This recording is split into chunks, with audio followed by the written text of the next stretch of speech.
Les intoxications domestiques sont fréquentes, notamment chez les enfants. Comment bien réagir et avoir les bons réflexes? Pour tout savoir, nous accueillons Tatiana, formatrice à la protection civile de Saône-et-Loire. Bonjour Tatiana. Bonjour Sandra. Tatiana, les intoxications concernent surtout les jeunes enfants. Quels sont les produits les plus dangereux à la maison? Alors les produits qu'on peut retrouver, ce sont les produits d'entretien en premier lieu. Ça peut être aussi des produits quand on fait des travaux dans une maison, donc tout ce qui est vernis, colle, peinture, etc.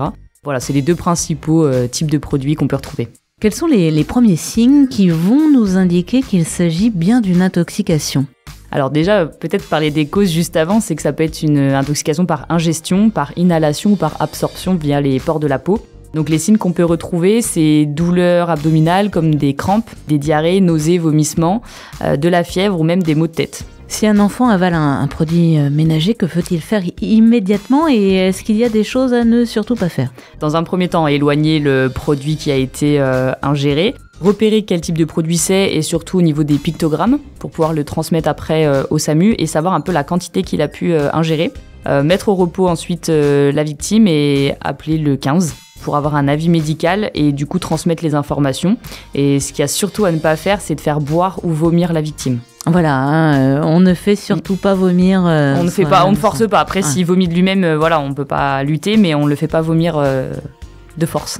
Dans quel cas il faut appeler le 15, le 18 ou directement le centre antipoison? Alors, vaut mieux appeler le 15 pour avoir un avis médical, parce que là, on va être sur de l'interne en fait, donc il va falloir que le médecin prenne en charge. Et eux, ils sont en relation avec le centre antipoison si c'est nécessaire de les mettre sur le coup. Et enfin, que faut-il faire pour éviter ce genre d'accident?